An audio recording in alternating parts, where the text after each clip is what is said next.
मैं GS सचदेवा हिंदू राज times में अपने हिंदू भाइयों के लिए वृत्तांत देता रहता हूं, जिसमें आध्यात्मिक ज्ञान, हिंदुओं की पुरानी सनातन धर्म की वर्षों की जो उनकी मेहनत और जो उनकी संस्कृति है उसके बारे में, और जो हमारे प्रमुख स्वतंत्रता सेनानी थे, जिनकी बदौलत ये देश भारत हमारा अपने पटल पे आया। और इन चीज़ों को, चाहे वो वीर सावरकर हो, दयानंद महासरस्वती हो, आचार्य विनोबा भावे, लाला लाजपत राय, सरदार पटेल, डॉक्टर भीमराव अंबेडकर,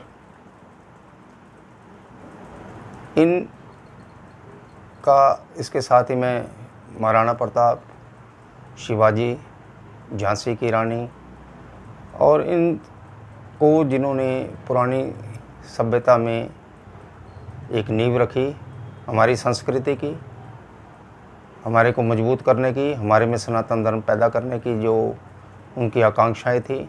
भारतवर्ष आज़ाद हुआ और इनके कारण ही आप अपने आप को हिंदुस्तान में हिंदू होने का गौरवान्वित महसूस करते हैं। और इससे पहले मैं कुछ राजनीतिक तथ्यों पे भी देता रहता हूं, लेकिन आज का विषय मेरा इनसे हटके है।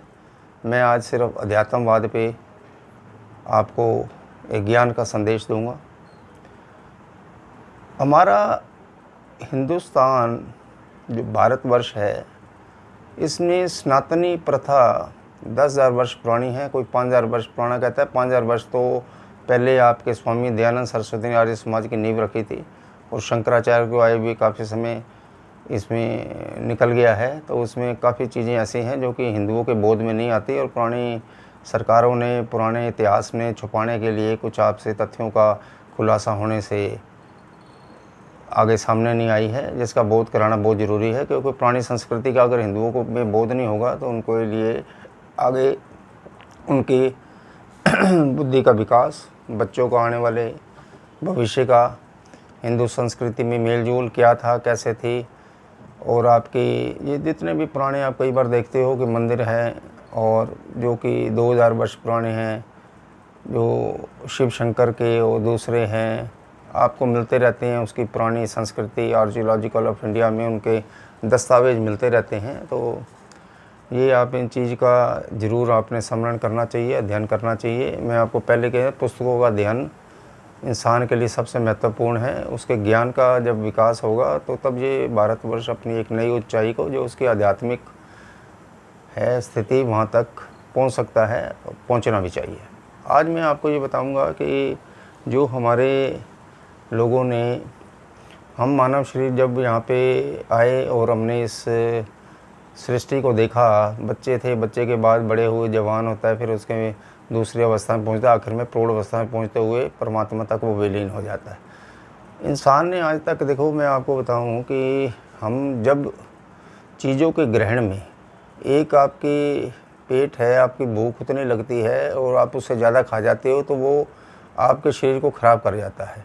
अनावश्यक चीज़ें जो होती हैं वो उस नली में नहीं जानी चाहिए, चाहे पेट की नली हो, चाहे आपके बौद्धिक विकास की हो, बुद्धि की हो। आप उतना ज्ञान लो जो कि आपकी बुद्धि में आ जाए, पहली बात। दूसरा, सूक्ष्म ज्ञान लेना बहुत ज़रूरी होता है, और इसमें आपको जो चीज़ मिलती है, मैं आपको ये बताना चाह रहा हूँ इस विवेचन में कि आप जो है हमेशा इस दुनिया में, इस सृष्टि में और इस जो आप यूनिवर्स देख रहे हैं उसमें आपने क्या करा है, अनावश्यक चीज़ों का आपने संग्रह करा है। और जब आप अनावश्यक चीज़ों का संग्रह करते हैं तो क्या है, अच्छी चीज़ें निकल जाती हैं। अब जो ज्ञानी आदमी, जो मानव शरीर है और ज़्यादा सृष्टि में रहने वाले लोग जो हैं, मैं उनको गिनता हूँ कि 97% ऐसे हैं जो कि ऐसी चीज़ों को एकत्रित कर लेते हैं और नाम उनके लिखी जाती है। नाम उनके लिखने का मतलब ये है कि उसके कर्म, उसके जो भी अकर्मण्य आपने पाप करे हैं वो खाते में तो आपके लिखे गए, लेकिन उसका जो प्रयोग है आने वाली पीढ़ी करती है, आने वाले बच्चे और वो करते हैं। अब चीज़ ये आती है जो मैं आपको बताना चाह रहा हूँ कि हम जो है ज़्यादा चीज़ों का जो संग्रह करते हैं, हमें इस बात का बोध नहीं होता कि हमने क्या चीज़ का संग्रह करना है, और हम अनावश्यक चीज़ें इकट्ठी करते रहते हैं। अनावश्यक चीज़ें जो होती हैं, इंसान को ज़िंदगी में जितनी चीज़ें चाहिए उसका संग्रह करना वो आवश्यक चीज़ों में आता है, जो कि अपने जीवन प्रयोजन में आपके लिए बहुत ज़रूरी है। थोड़ा संचय भी होना चाहिए, मैं इस बात को हमेशा से कहता रहा हूँ।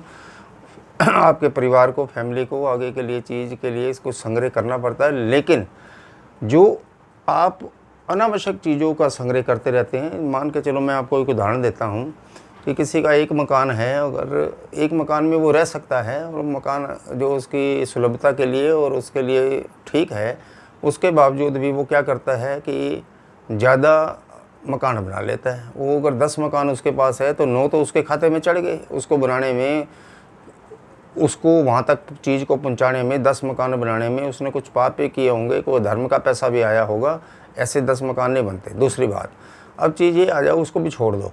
आपने उसमें करते हुए आप अपनी सारी ज़िंदगी जो है 9 मकान क्या करोगे? 9 मकान आप ज़्यादा ये कि कुछ 1-2 बच्चों के लिए रख दोगे, बाकी किराए के लिए दोगे। किराएदार जब नहीं उठेगा फिर आपको पड़ताड़ना होगी, परेशानी होगी, और आप फिर अपना जो है आपका अपना स्वास्थ्य ख़त्म होगा, जो कोर्ट कचहरी के आप चक्कर लगाएंगे। तो ये चीज़ें जो होती हैं, अनावश्यक चीज़ें जो आप ज़्यादा इकट्ठी करते हैं, वो आने वाले समय में आपके लिए दुख का कारण हो जाता है।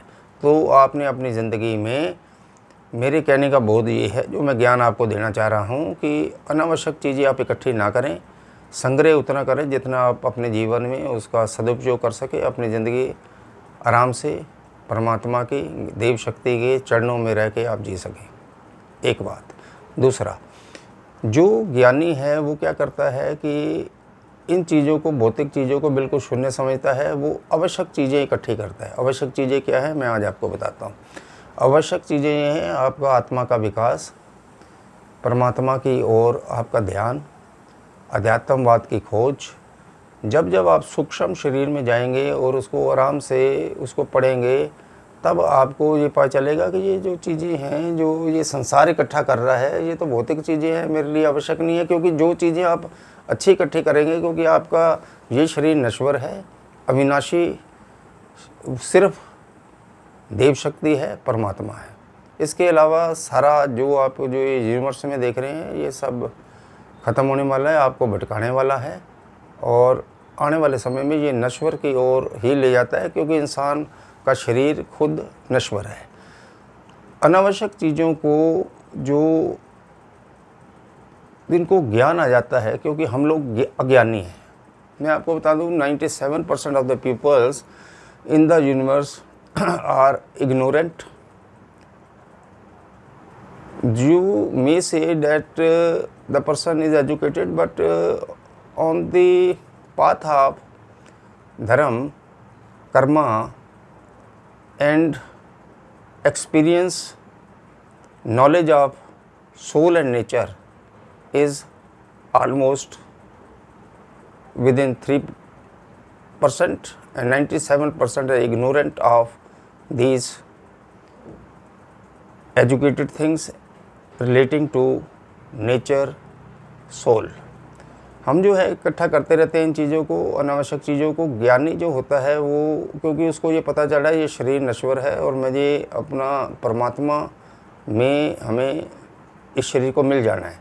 जब इंसान ये सोचता है कि ये शरीर उसमें मिल जाएगा, तो वो अपने ऊपर पाप नहीं लेता। क्योंकि जब आप इस शरीर में इतने पाप कर दोगे, जो कि आप यहाँ भुगतान करके जाते हैं, क्योंकि ये कलयुग है, त्रेता या द्वापर युग नहीं है, ना सतयुग है। सतयुग कब आएगा? मैं बोला कि सतयुग आएगा, वो मैं हमेशा कहता रहता हूँ, चाहे वो 100-200 साल बाद आए, कैसे आए। ये आने वाला समय एक नेचर है, अपने ढंग से वो चीज़ को चलाती रहती है, लेकिन घूम के, क्योंकि अर्थ जो है ये कहते हैं पृथ्वी गोल है, और संसार जो होता है एक तरफ का, इंसान आज का संसार भी एक सूक्ष्म दायरे में आ चुका है, नैरो रेंज में आ चुका है। तो मैं आपको ये समझाना चाह रहा हूँ कि आप अपनी ज़िंदगी में अनावश्यक चीज़ों का, भौतिक चीज़ों का ज़्यादा सेवन उतना करें जितना आपको ज़रूरत हो, और संग्रह नहीं करना है आपने। आप पाप के भागीदार मत बनो। और ये